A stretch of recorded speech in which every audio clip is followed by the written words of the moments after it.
पहले एक नजर हेडलाइंस पर। जल जीवन मिशन और स्वच्छ भारत मिशन को लेकर समीक्षा बैठक। मुख्यमंत्री बच्चनलाल और केंद्रीय मंत्री गजेंद्र सिंह रहे मौजूद। कहा कि पिछली सरकार ने राजनीतिक द्वेषता के चलते दिखाई उदासीनता। 8 फरवरी को बच्चनलाल सरकार का लेखानुदान बजट वित्त मंत्री दिया कुमारी करेंगी पेश। आम जन को राहत की उम्मीद।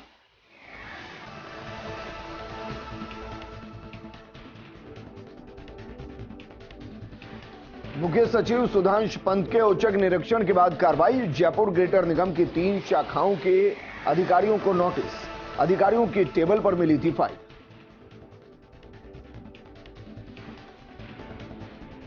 एसओजी की टीम ने शिक्षा संकुल में की जांच। स्ट्रांग रूम का लिया जायजा। पेपर लीक मामले को लेकर दी गई दबिश।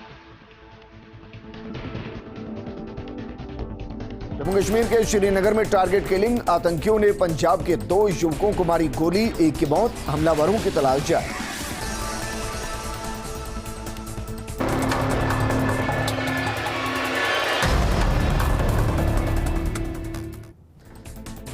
बच्चनलाल सरकार का लेखानुदान 8 फरवरी को पेश होगा। प्रदेश की उप मुख्यमंत्री और वित्त मंत्री का दायित्व संभालने वाली दिया कुमारी गुरुवार सुबह 11 बजे विधानसभा में लेखानुदान पेश करेंगी।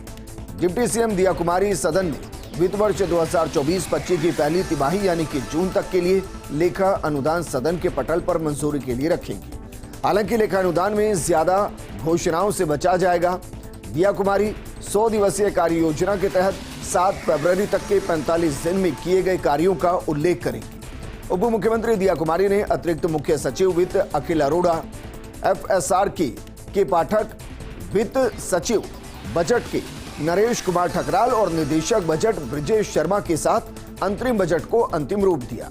सूत्रों की माने तो 3 महीने के लिए सरकार चलाने के लिए वो 90,000 करोड़ के अनुमानित खर्च के लिए सदन की अनुमति लेगी। राजधानी के लिए जीवनदायिनी ERCP की DPR को लेकर दिल्ली में मंथन चल रहा है। राजस्थान और मध्य प्रदेश ने अपनी अपनी DPR केंद्र के सामने रखी।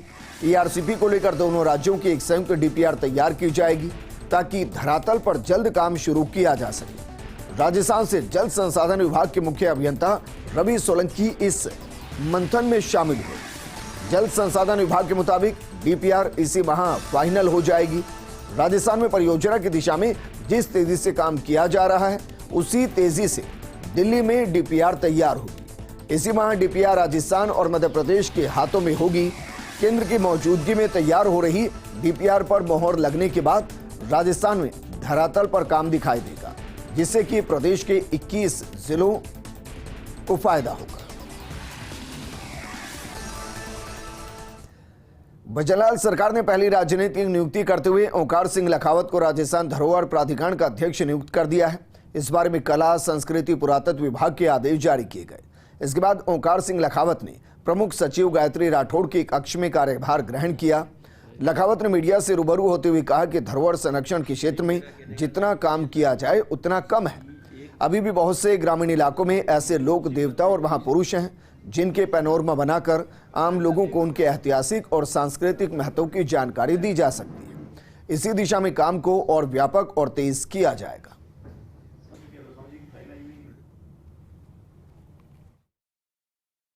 ऐसा है कि मैं कोई विशेषता तो मेरे में कुछ नहीं, मैं एक सामान्य कार्यकर्ता हूँ। तो ये सामान्य कार्यकर्ताओं भी कभी कभी काम करने का मौका मिल जाता है, इसलिए दिया होगा शायद। और तो क्या काम होगा, और तो मुझे कोई लगता नहीं कोई कारण अलग हो, मैं कोई अलग भिन्न हूँ कार्यकर्ताओं से, ऐसा मेरे में कोई विशेषता नहीं है। मैं एक कार्यकर्ता हूँ और शायद उन्होंने कार्यकर्ताओं को प्रेफर किया हो, एक मेरा भी कर दिया और भी अनेक जगह लोगों को मिलने वाला है। जोधपुर नगर निगम दक्षिण की बोर्ड बैठक महापौर दक्षिण विनीता सेठ की अध्यक्षता में आयोजित की गई, जिसमें महापौर दक्षिण विनीता सेठ ने अपने कार्यकाल का चौथा बजट प्रस्तुत किया। नगर निगम दक्षिण ने 2024-25 का 872 करोड़ 41,23,000 का बजट प्रस्तुत किया। बजट में बताया गया कि 777.83 करोड़ रुपए की आय होगी, वहीं 772.48 करोड़ रुपए व्यय किए जाएंगे। वहीं महापौर दक्षिण विनीता सेठ ने कई महत्वपूर्ण घोषणाएं भी की। बैठक शुरू होने से पहले विधायक अतुल भंसाली और सूरसागर विधायक देवेंद्र जोशी का स्वागत और अभिनंदन किया गया। महापौर दक्षिण विनीता सेठ ने बताया कि विकसित भारत संकल्प यात्रा के माध्यम से केंद्र सरकार की कई योजनाओं को लाभान्वित तक लाभान्वित तक पहुंचाने के प्रयास किए जा रहे हैं और अधिकांश पात्र लाभार्थियों को इन योजनाओं का लाभ दिया जा चुका है। राजस्थान के चलो गांव की और अभियान के प्रदेश स्तरीय कार्यक्रम का आगाज मुख्यमंत्री बचनलाल शर्मा करेंगे। मुख्यमंत्री 9 फरवरी को नागौर के गोगिलाव में अभियान का आगाज करेंगे। इस दौरान मुंडवा में वीर तेजा शिक्षण संस्थान के वार्षिकोत्सव कार्यक्रम में भी शिरकत करेंगे। मुख्यमंत्री बचनलाल शर्मा खरनाल में लोक देवता और तेजाजी मंदिर और अमरपुरा में संत लिखमीदास मंदिर में भी दर्शन करेंगे। इसके बाद केंद्र सरकार की जन कल्याणकारी योजनाओं से लाभान्वित हुए लाभार्थियों से संवाद भी करेंगे। सीएम के प्रस्तावित दौरे को लेकर पुलिस प्रशासन अलर्ट मोड पर है।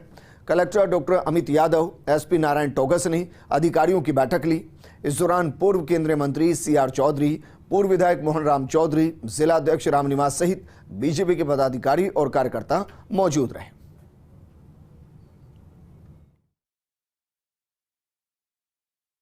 माननीय मुख्यमंत्री श्रीमान भजनलाल जी शर्मा 9 तारीख को सुबह खरनाल पधारेंगे 10:15 बजे के करीब और हेलीकॉप्टर से आ रहे हैं और वहाँ पे तेजाजी महाराज के दर्शन करेंगे। तेजाजी के दर्शन करने के पश्चात लोगों से मिलते हुए वापस तेजा स्थली मारवाड़ मुंडवा जाएंगे, जहाँ पर कन्या छात्रावास का शिलान्यास भी करेंगे और कुछ कमरों का लोकार्पण करने जा रहे हैं और साथ ही वार्षिकोत्सव वहाँ का बड़ा प्रसिद्ध होता है, उसको वो अटेंड करेंगे, ग्रेस करेंगे, उस फंक्शन की शोभा बढ़ाएंगे। और जो नेशनल में खेल चुकी है या नेशन में जिन्होंने बच्चियों ने गेम्स के अंदर रिकॉर्ड बनाया है, राजस्थान को जीत दिलाई है, उन बच्चियों को पुरस्कृत भी करेंगे। साथ ही जो लड़कियां शिक्षा में टॉप रही हैं उनको भी वो 2-3 बच्चियां जो है उनको करेंगे। इस प्रकार से तेजा स्थली का जो कार्यक्रम है वो करीब 2:30-3 बजे तक चलेगा। यशस्वी हमारे सीएम साहब भजनलाल जी शर्मा पधार रहे हैं और यहाँ से वो ग्राम अभियान की शुरुआत करेंगे। चूँकि नागौर जिले से ही ग्राम पंचायत राज की स्थापना हुई थी, तो सीएम साहब भी इसी अवसर पर ग्रामीणों से संवाद करेंगे।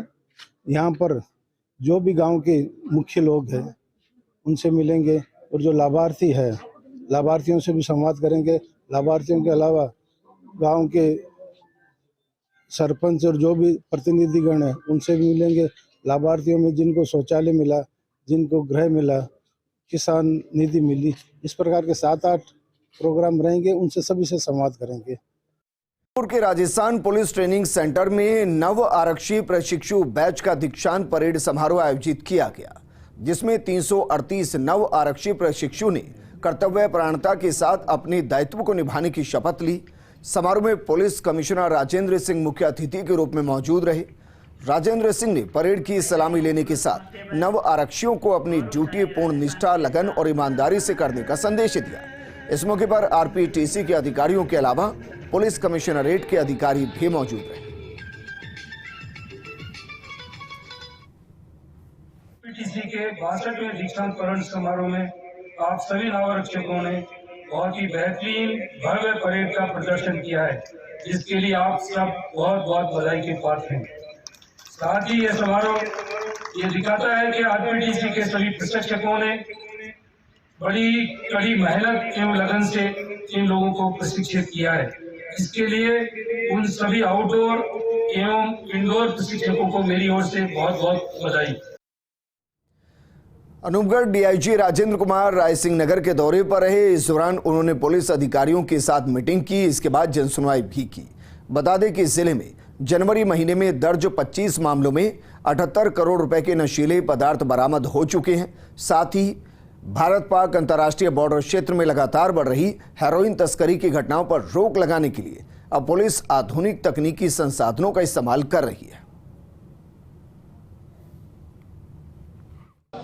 आज हमारे साथ हैं डीआईजी राजेंद्र कुमार जी, जिनसे एनडीपीएस के मामलों को लेकर और भारत पाक बॉर्डर पर लगातार हेरोइन तस्करी से जुड़े हुए मामलों को लेकर बातचीत करेंगे कि जिस प्रकार से रायसिंह नगर से सटे हुए भारत पाक बॉर्डर पर अभी 2 दिन पूर्व ही करीब 30 से 35 करोड़ की हीरोइन पकड़ी गई थी। उससे पहले जिले भर में करीब 50 करोड़ की हीरोइन जो है पोरो में पकड़ी गई है और जो एनडीपीएस के मामले हैं वो अलग अलग दर्ज हुए हैं।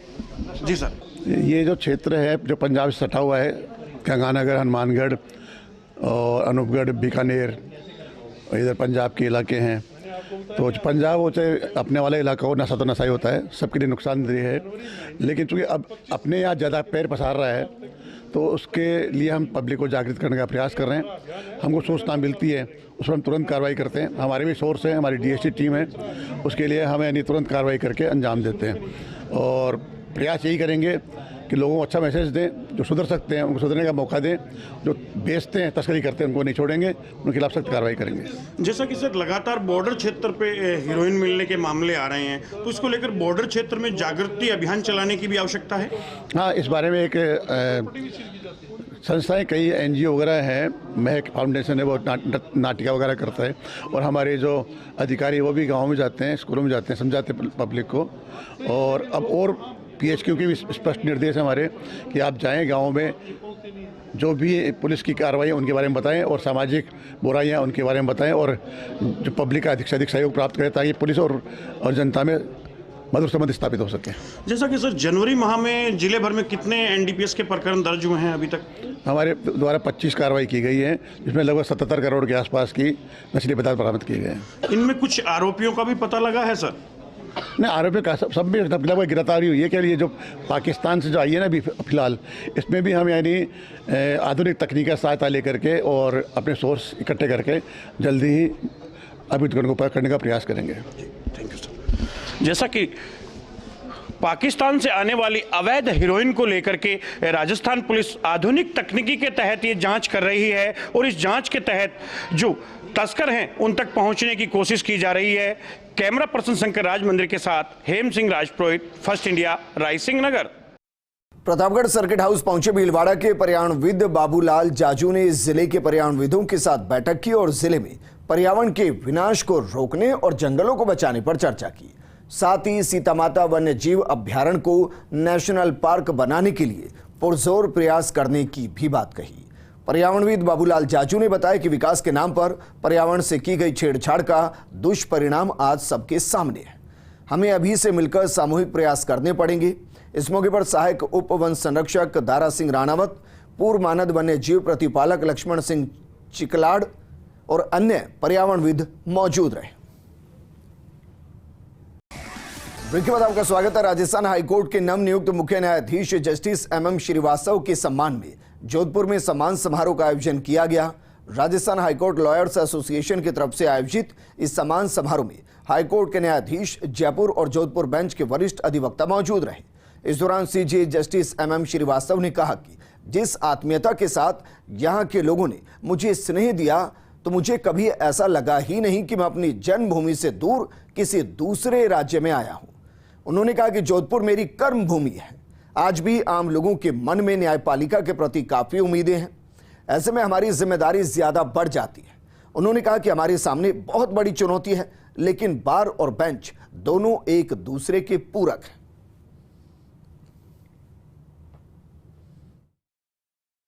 मैं पिछले 2 वर्ष से राजस्थान उच्च न्यायालय में अपनी सेवाएं दे रहा हूं और जब मैंने अपनी मातृभूमि, जन्मभूमि को छोड़ा तो मेरे लिए बहुत भावुक क्षण था। और जब मैं राजस्थान आ रहा था तो जैसा आमतौर पे होता है, एक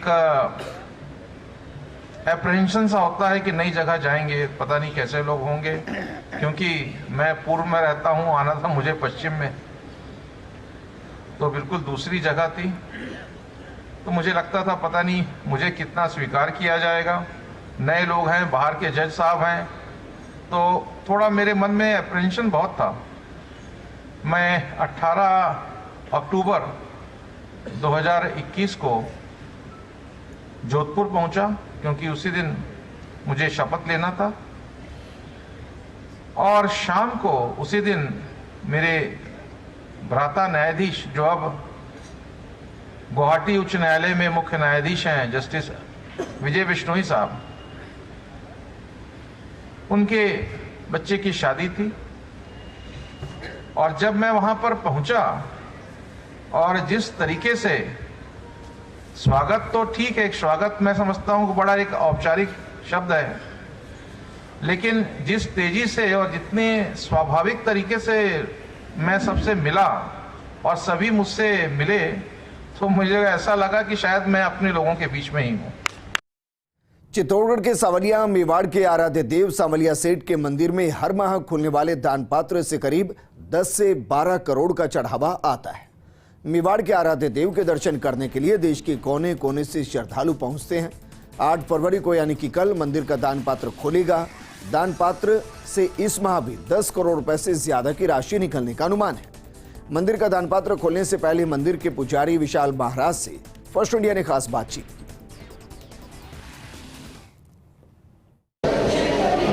मेवाड़ के आराध्य देव श्री सावलिया सेठ की महिमा के बारे में कहा जाता है कि इस मंदिर में जो खर्चे त्यों बढ़े। निश्चित तौर पर कहा जा सकता है कि मंदिर में जो मासिक भंडारा है वो 12 करोड़ से अधिक रुपए का निकलता है। सोने चांदी के आभूषण हैं, उनकी संख्या भी बहुत आतत में होती है। और कैमरा पर्सन सबसे पहले अपने दर्शकों को भगवान सावलिया सेठ के दर्शन कराने की कोशिश करेंगे। निश्चित तौर पर स्क्रीन पर दर्शक देख पा रहे होंगे भगवान सावलिया सेठ की वो मनमोहक छवि है, जिसे देखने के लिए लोग दूर दूर से यहाँ पहुँचते हैं। हमारे साथ हैं मंदिर के पुजारी हैं, जानने की कोशिश करेंगे महाराज से किस तरह से यहाँ लोग पहुँचते हैं और कहाँ से लोग यहाँ पहुँचते हैं। लोगों की संख्या है, अटूट है, वो अंदाज़ा लगाया जा सकता है कि जितने भंडार से राशि निकलती है उससे अंदाज़ा लगा सकते हैं। कहाँ से लोग यहाँ पहुँचते हैं? यहाँ ज़्यादातर सांवरे जी के यहाँ मेवाड़ और मालवा के से अलावा गुजरात के, महाराष्ट्र के, इंडिया के, भारत के अलग अलग प्रांतों से लोग भक्तजन दर्शन करने आते हैं और ठाकुर जी के जो भी मनोकामना, जिस प्रकार की मनोकामना वो ठाकुर जी पूर्ण करते हैं। और यहाँ अभी जैसे सर ने बताया, जैसे कि 12 करोड़ रुपए निकले अलग अलग तरीके से। हर महीने में 12 करोड़ 15 करोड़ रुपए सोना चांदी बेड कक्ष के अलावा निकलते हैं यहाँ ठाकुर जी के। जो मनोकामना है लोगों की, किस तरह की मनोकामना मांगते हैं और वो किस प्रकार की उम्मीद लेके लोग यहाँ आते हैं? हर प्रकार की मनोकामना मांगते हैं ठाकुर जी से, जिस प्रकार जैसे कोई किसी के बालक के हिसाब से या कोई ठाकुर जी को पार्टनर के रूप में भी करते हैं। ये निश्चित तौर पर कहा जा सकता है कि मंदिर के दान पात्र से विदेशी मुद्रा भी निकलती है और विदेशी मुद्रा निकलने के मायने साफ है कि या तो यहाँ से लोग जो विदेश में जाते हैं नौकरी करने के लिए, या तो उनकी राशि होती है, और या फिर यूँ कहें कि जो यहाँ पर्यटक पहुँचते हैं वो भी भगवान श्री सावलिया सेठ के दर्शन के लिए यहाँ पहुँचते हैं और विदेशी मुद्रा के रूप में उनकी यहाँ उपस्थिति नज़र आती है। तो निश्चित तौर पर कहा जा सकता है कि लगातार भगवान सावलिया सेठ का भंडार बढ़ता जा रहा है और फर्स्ट इंडिया भी यही उम्मीद करता है, हम भी यही मनोकामना करते हैं कि जो श्रद्धालु यहाँ पहुँचते हैं उन्हीं की मनोकामना पूरी हो। कैमरा पर्सन चंद्रेश जैन के साथ PK Agarwal, first India news, Shri Sawaliya ji, Chittorgarh. खनन और परिवहन पर कार्रवाई को लेकर टोंक पुलिस की सख्ती लगातार जारी है। एसपी राजश्री राज वर्मा की तरफ से गठित की गई स्पेशल टास्क फोर्स ने बनेटा थाना इलाके के बनास नदी इलाके में कार्रवाई की। इस दौरान 17 डंपर और एक लोडर मशीन को सीज किया गया। साथ ही करीब 700 टन बजरी के अवैध स्टॉक को भी जब्त कर खनिज विभाग को सौंप दिया गया। वहीं मामले को लेकर एसपी ने बनेटा थाना अधिकारी नरेंद्र सिंह, कांस्टेबल धर्मराज और गणेश को लाइन हाजिर किया। पुलिस इन तीनों पुलिस कर्मियों की अवैध खनन और परिवहन में भूमिका को लेकर भी जांच कर रही है। राज्य सरकार और पीएचक्यू के निर्देशानुसार अवैध खनन के विरुद्ध हमने ज़िले में अभियान चलाया हुआ है और इसी अभियान के अंतर्गत पिछले 1-2 दिनों से हमारे पास सूचना आ रही थी कि बनेठा क्षेत्र में मीणों की ढानी जो गांव है उसके आसपास अवैध खनन परिवहन चल रहा था।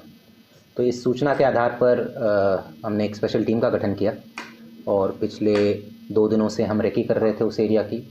पूरे रूट्स हमने चिन्हित किए, किस रूट से आते हैं, किस रूट से जाते हैं, किस तरह की गतिविधि चल रही है।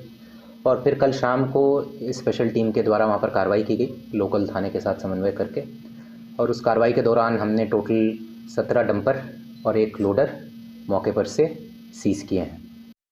झालावाड़ से खबर है, 2 सरदारों ने बचाई 2.5 साल की बच्ची की जान। सरदार बलविंदर सिंह बंटी और तारा सिंह मददगार बने। जान हथेली पर रखकर कूद गए दलदल में। दलदल भरी नहर में कूदकर निकाला 2.5 साल की बालिका को। झालरापाटन के पुराना पावर हाउस के पीछे की घटना है। कंजोलिया परिवार की मासूम को मौत के मुंह से बाहर निकाला गया। बालिका को बचाने में तारा सिंह का टूटा पैर, सरदार बलविंदर को मामूली चोट आई, कल होगा पैर का ऑपरेशन। जयपुर में भर्ती परीक्षाओं में नकल और पेपर आउट करने के मामले को लेकर राजस्थान एसओजी ने ताबड़तोड़ कार्रवाई शुरू कर दी। एसओजी की टीम ने रीट पेपर लीक मामले में शिक्षा संकुल में दबिश दी और स्ट्रांग रूम में जांच पड़ताल की। साथ ही कार्यालय में मौजूद रिकॉर्ड जांच कर कर्मचारियों से भी पूछताछ की गई। माना जा रहा है कि पेपर लीक मामले में कर्मचारियों से पूछताछ के बाद अब इस मामले में नए खुलासे सामने आ सकते हैं। ईडी साहब एटीएस एसओजी के निर्देश में जो डायरेक्शंस मिले उसको देखने के लिए जो भर्ती परीक्षाएं जितनी भी हैं, प्रतियोगी परीक्षाएं, उनको किस तरह से और सुरक्षित किया जाए और जो पूर्व में लीक और जितनी भी गड़बड़ियाँ हुई हैं उनको दुरुस्त करने के लिए और तफ्तीश जो चल रही है उसमें आगे कार्रवाई करने के लिए आए हैं कि किस प्रकार से यहाँ से पेपर लीक हुआ होगा, किस तरह से उन्होंने उसको लीक करके और जिस तरह से डिस्ट्रीब्यूट किया था वो पूरी जानकारी है और बाकी उससे अनुसंधान की अग्रिम कार्रवाई के लिए। तो अनुसंधान के दौरान हमें चूंकि पूर्व की जो घटना जिस जगह पे घटना घटित हुई थी और इस प्रकरण के अंदर जो और भी कई सारे एविडेंस इकट्ठे करने हैं और कई जो लोग हैं जिनकी संदिग्ध भूमिका है, जिनके बारे में कई सारे आरोप लगाए गए हैं, उन लोगों पे अनुसंधान करने के लिए हम नए सिरे से तथ्यों को और इन्वेस्टिगेशन के जो अन्य बिंदु जो अनछुए रह गए हैं उनके ऊपर अनुसंधान करने के लिए हम डीआईजी साहब के साथ आज घटनास्थल पे आए हैं, लोगों से पूछताछ की है और साक्ष्य जुटा रहे हैं। इस बुलेटिन में फिलहाल इतना ही, लेकिन आप बने रहिए फर्स्ट इंडिया न्यूज के साथ क्योंकि खबरों का सिलसिला लगातार जारी है।